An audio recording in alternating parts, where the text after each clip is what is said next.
What is going on, everybody? What is going on? Pretty solid Monday. Been a pretty solid Monday. Obviously getting in real late from the game last night. You know, definitely. Messed up a lot of people's sleep schedule. I know. Whether you went to work or not, whatever you did today, your sleep schedule was probably all fucked up. For it being a Monday. You know, But last night, the Falcons were on Sunday Night Football for the first time in 5 years versus the back-to-back defending Super Bowl champion Kansas City Chiefs. Patrick Mahomes was in the building. Thank God Taylor Swift was not in the building. But the Falcons ultimately ended up falling 22-17 to the Chiefs on Sunday Night Football. And what was there was controversy in it. There was, definitely a lot of back and forth, a lot of questionable calls, and it's obviously, but that's what we're going to talk about. And I'm going to start this off with this, and this is what I was saying to people last night. This is not the worst loss ever. No loss is a good loss in my opinion. That's the way I look at it. If there's a loss, it can never be good. But some losses are definitely worse than others. This was not a bad loss. Many would probably call this if anything, a good loss. I don't think it's a good loss. I don't think any loss is good, but it's not a bad loss. I've seen way worse losses than this. But it is one that stings a little, still does. Stung last night because this was a game we could have easily won. This was absolutely a game we could have easily won. And the fact that we didn't, I personally, just it goes to show, that there were a lot of things that occurred in this game, especially in that second half, that did not end up going our way. Look, whatever, and I'm going to sound like a coach here, wherever we can control, we got to fix. But no, this was not the worst loss ever. You got to consider a lot of things when looking at this loss. Number one, it's the back-to-back defending Super Bowl champion. It is Patrick Mahomes. It's Andy Reid. And it is a Chiefs team that have been the kings of the NFL for, the better part of the last half decade. And then this is a very big measuring stick for a team like this, a team that in many ways is young, and a team that also in many ways it's week 3, still early in the year. So look, the team that we saw last night, that's not going to be the team we see in week 15, week 16. Let's make something like that clear, especially a team that obviously they're going to, build chemistry. They're going to, get things figured out, and they're going to have to get things figured out. So yeah, what's going on, Jerry? I see that. I don't know. I know we're probably going to get some rain here like later this week. But yeah, no, obviously I know you're down there in the Gulf. No, I don't think it should affect the game Sunday. If it most will affect is if the roof is open or not. But outside of that, I don't see it really affecting the game. I mean, it might affect y'all and how y'all have to practice. We're going to talk about, obviously, that game versus y'all later this week. I got something I'm doing probably Friday night. But anyways, what I really feel like you got to look at with this game is obviously all those factors. It's the Chiefs. And it was also the first time this team has been on Sunday Night Football in 5 years, which I'm going to say I could absolutely get used to once again playing on Sunday Night Football once or twice. I listen, as much as, a little bit of pain in the ass, listen. I'm going to go ahead and put it this way. That is the most fun I've had at a Falcons game that we've lost. And I'm actually being serious there. typically, and look, I have a lot of fun at, going to Falcons games, being around everyone, just getting to see the game. I always say there's nothing like seeing the game in person and having that upfront view. Not having to view it on a TV, but actually seeing the experience in person. But look, that was the most fun I had at a game that we have lost. And considering the fact it was not the worst loss ever, maybe that plays a part in it. But it's not like any loss is good, as I've said. However, I had a damn good time last night. I'm not gonna lie. A lot of times, whether we win or lose, that makes the experience for me. I had a damn good time last night, and I'm not gonna lie about that. It stings we didn't get the win. That kind of dampers it a little bit. And to be honest, the fact that this is the best time I've had at a game that we didn't win, that also kind of stings too, because I think everything was lining up for us to win last night. I think from everything that they did pregame, they gave out the free hot dogs, they gave out the cups, T.I. performed pregame.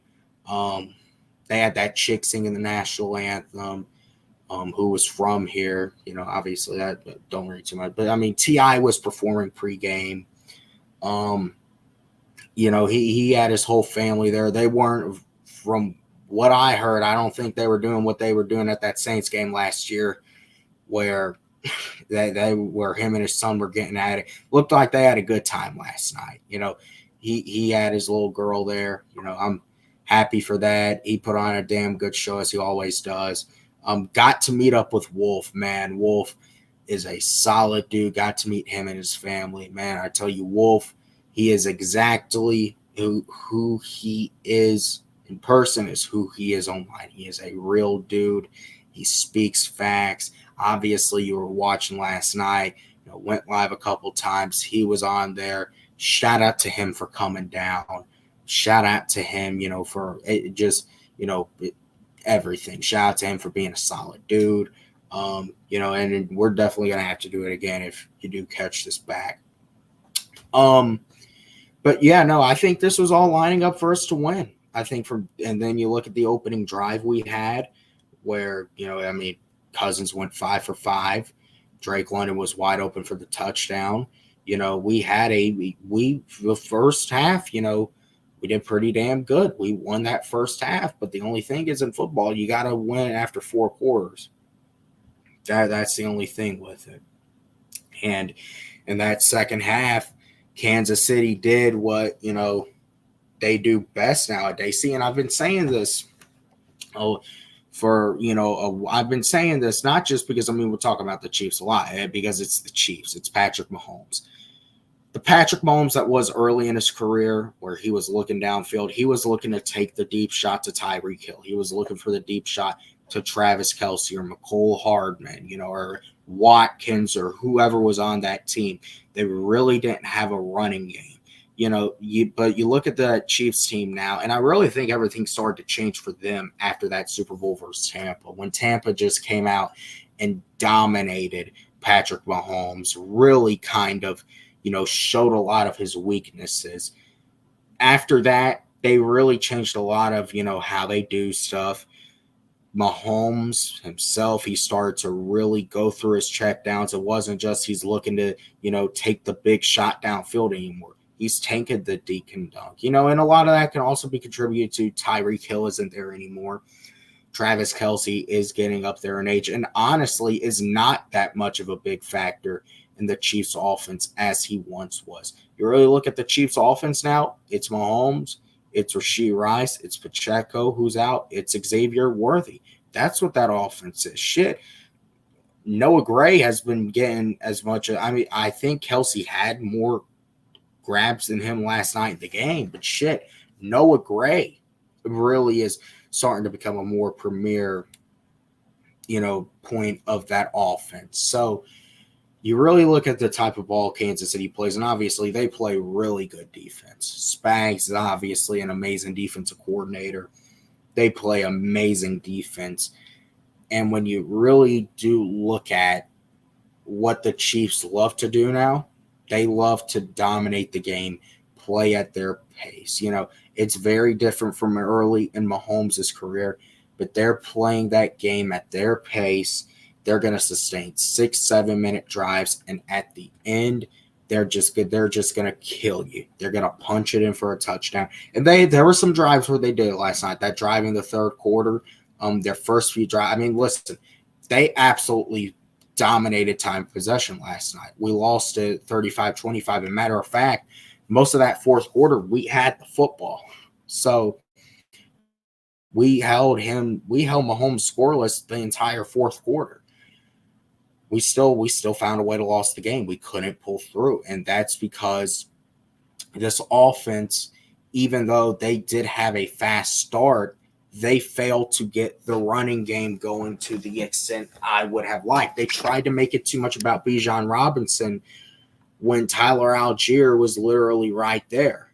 And this is my thing. I love Bijan, love seeing him get the ball, but there's a certain way to set up Bijan. The reason why this was the issue last year with Arthur Smith, this has been the issue really the first few games this year, especially last night with Zach Robinson, is they really are trying to make Bijan this big workhorse focal point. And look, the boy can absolutely block. That is a very underrated aspect of his game. He is an amazing blocker. The chip blocks he's been handing out to start this season have been absolutely nasty. The one he had on obviously the big play to Kyle Pitts that from Kirk Cousins last night that, set us up. Honestly, I'm kind of like, why didn't Kyle Pitts try to reach for the touchdown? But at the same time, I can kind of understand, you get your big play, which, by the way, Kyle Pitts, he had that one big play. And then after that, I think he had like one or two more catches.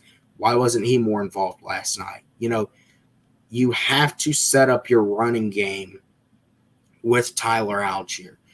That is where you start off with Bijan. Obviously, that is your bread and butter. That is, what is in between. But when you're talking about the meat and potatoes, that has to be Tyler Algier. When you're talking about what comes between, what makes the sandwich up, that has to be Tyler Algier and how you really attack ball games.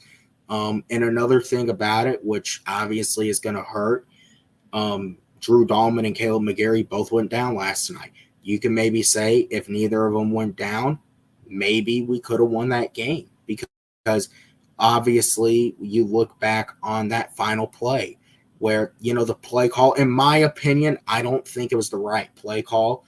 I heard that's what Kirk called in the huddle. Personally, I don't know what he was really thinking, even though in hindsight, maybe you can also look at the fact that Tyler Algier just absolutely missed his block on Nick Bolton and allowed Bolton to just stuff Bijan, and that sealed the ball game for Kansas City. But the big issue is that you basically needed like a basically half an inch. That's all you needed. So why not? You could have quarterback sneaked. What you also could have done is just handed to Tyler Algier up the middle. Another thing I'm trying to realize. Why aren't you running? And I can understand, too, with McGarry not being out, not running to the right side. But still, why aren't you going up the gut with Tyler Algier? Maybe you can say, because Dahlman's out. Algier is a bowling ball. I absolutely think that he absolutely could have gotten that yard. Just run it right up the gut.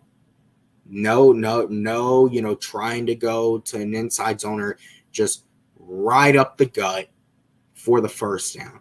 I think he could have gotten it. They were really, another thing you could notice, they were trying to make it to where on that final drive, Mahomes doesn't touch the football. He doesn't get the football again. Well, here's the thing with that.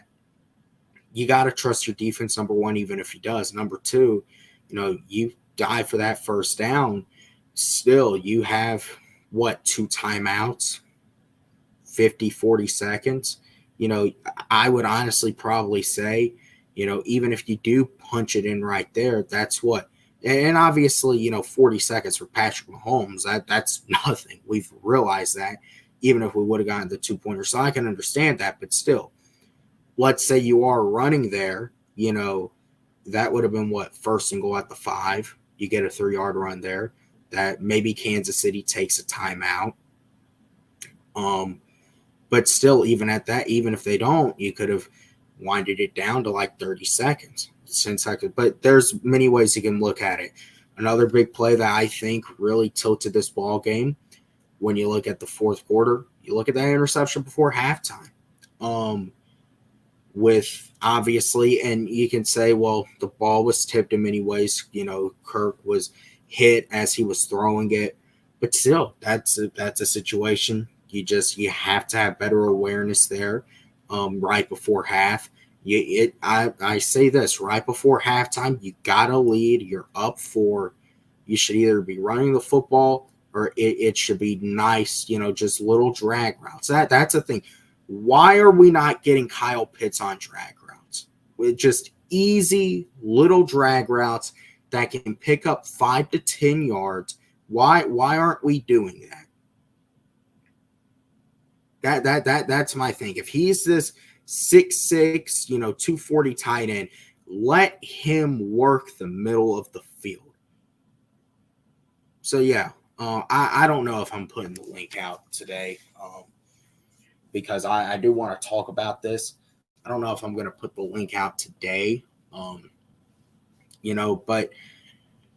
look, you're talking about really the situation. That's the situation. That was a big play, because then Kansas City doesn't get the field goal, and in the fourth, they're only up, 19-17. Let's even say Butker gets that field. They're only up 20-17. You're down there driving, that final, those final few drives. You can kick a field goal there, even if Kansas City, and obviously, because we didn't get that fourth down. Obviously, during that is where, it's pictured up on the screen. The controversial, was it PI, wasn't? I'll talk about that in a second. But you look at it, even if 19-17 or even 20-17, who kicks the field goal? It's a tie ball game, or we got the lead. And then even at that, with how the defense have been playing, I think you got to have confidence in them to go out and get another stop. And then at that point, you're either icing the game or you're driving for a game-winning field goal kick. And at that point, you're really in a spot where, you could have won this game. Now, as far as, the 3rd and 5 and trying to find Kyle Pitts in the end zone, look, should it have been called PI? I'm looking at it. It's obvious it should have. But at the same time, I'm not going to spend too much time on it, even though, not going to lie, it does kind of piss me off. I'm not going to spend too much time on it because, number one, this is the Chiefs. And this happens with them every single game now. They are the Kansas City Chiefs. It's just like with the Patriots. Patriots got all the calls. The Chiefs get all the calls. That's the reality of this. When you're the best team in the NFL, you got the superstar, you got the best head coach, you got the best team, you got the superstar quarterback. You're gonna get those calls, and you're in prime time. So that's the reality of this entire situation. And also, you can't just go blaming, because the bottom line is this. Zach Robinson had some really questionable play calls. He called an amazing game in Philadelphia. There were some play calls last night, especially situational, that were very, very questionable. Obviously, that last one, which Kirk said he called, but even still, a lot of, and you do have to keep in mind, you do got to give the benefit of the doubt that McGarry and Dahlman, going out, it's very tough to make those in-game adjustments. And Kansas City having Chris Jones up front, he wrecked our game in the second half. Kansas City's front 7, we couldn't do anything with them in the second half. We couldn't really get a running game going. We should have really leaned into Tyler Algier in a lot of those spots. That third quarter was very dreadful. Another thing, third down. The Falcons on it, I think, have the third worst third down offense in the league through the first few weeks. That's got to change.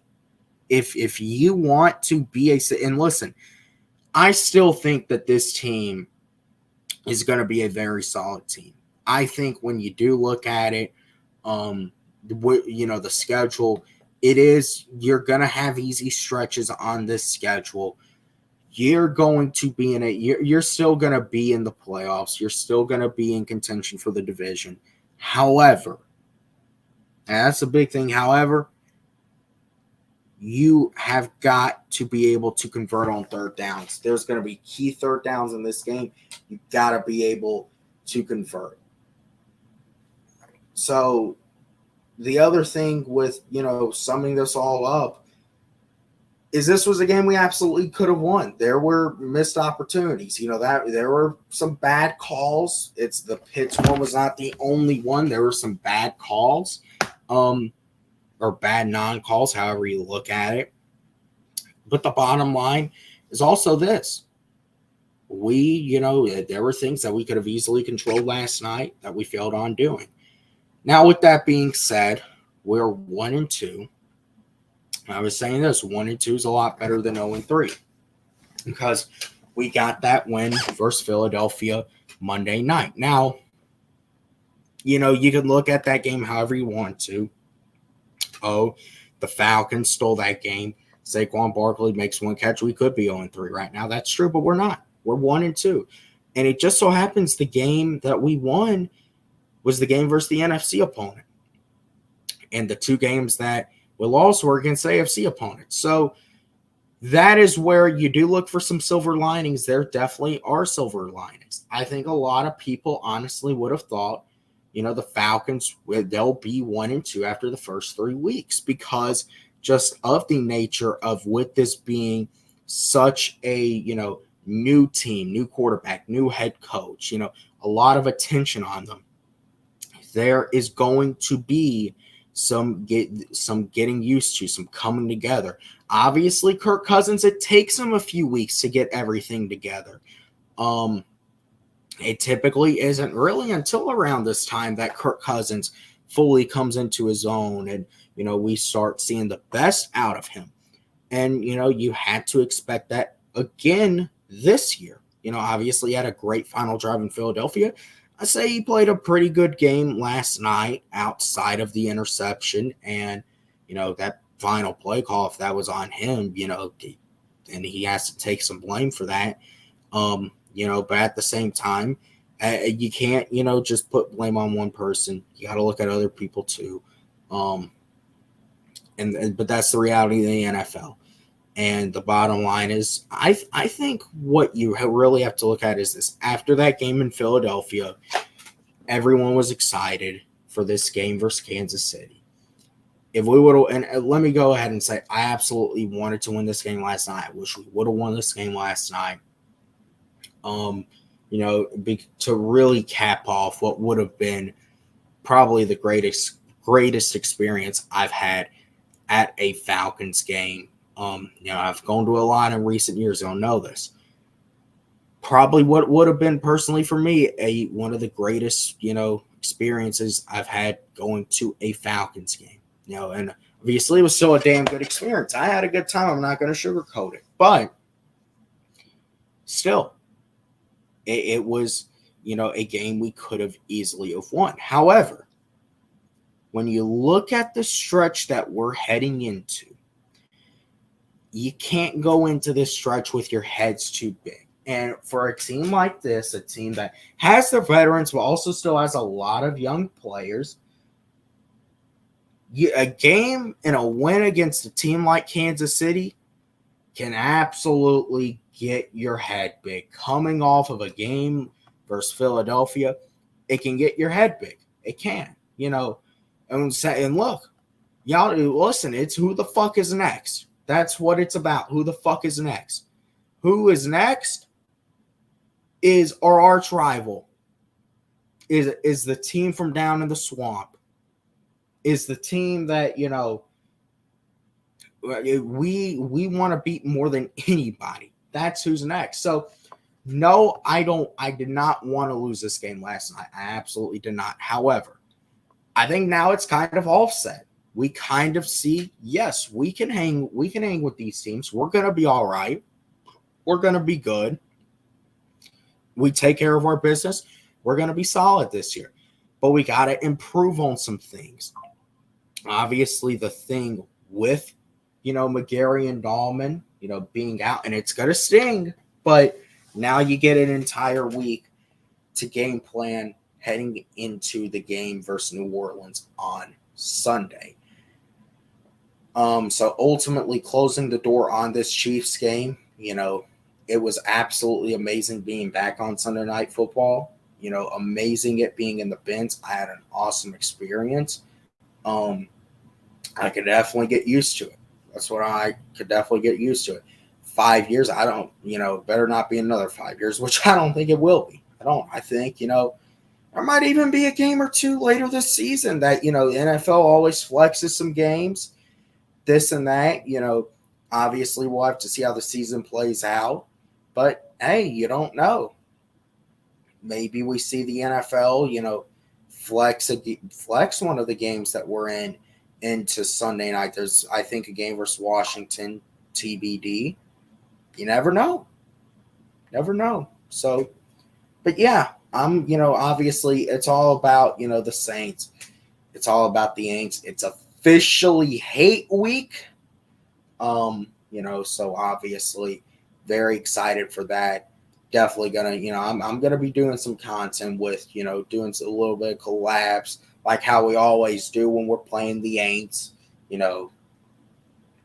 So ultimately, personally, the way I look at it is this, and Jerry knows, what I'm talking about with Aints week.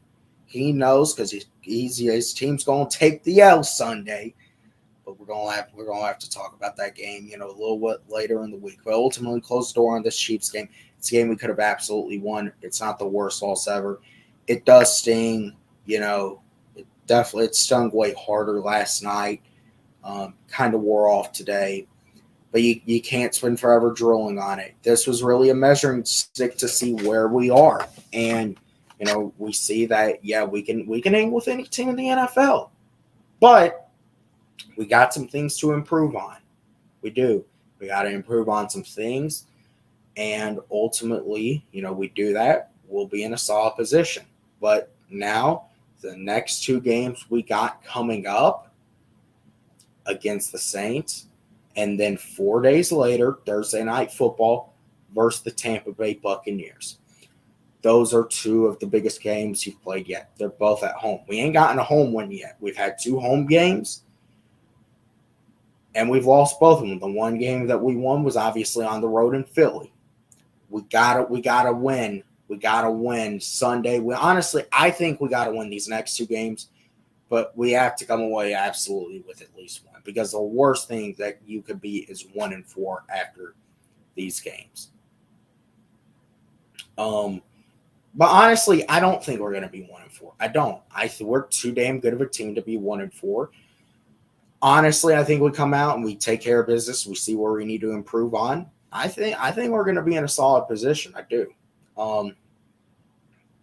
But as far as this Aints game does go, I'm definitely going to reach out to people. Jerry, you might be one of them. I'm going to do something Friday night. Typically, I do my preview Saturday night. Obviously Saturday night, all you college fans, everyone know, I'm an Alabama fan. And we got the big game Saturday at 7 versus Georgia. And obviously that's what I'm going to be locked in on. So I'm definitely doing the preview Friday night. And I'm going to reach out to some people, reach out to some Falcons fans, reach out to some Aints fans. I'm going to reach out to Noah.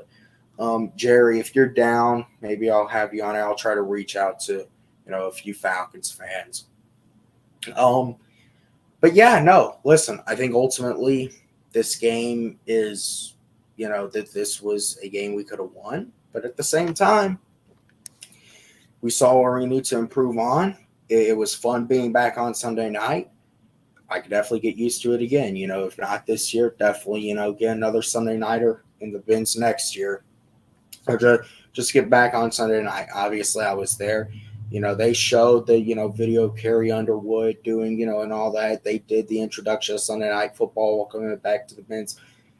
Maybe I would like to see us away on Sunday night just to see, what that is like. But ultimately, definitely want to have it back here in the Benz next year.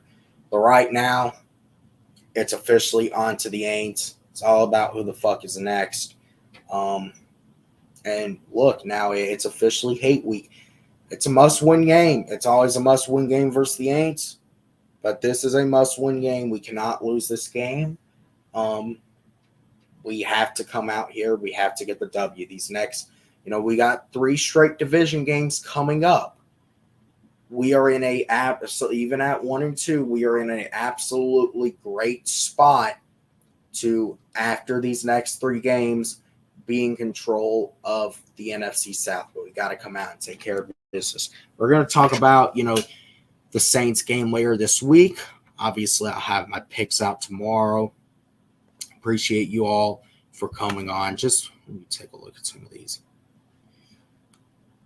Some of these comments here. I see where you've been, Jerry. Appreciate you for coming in.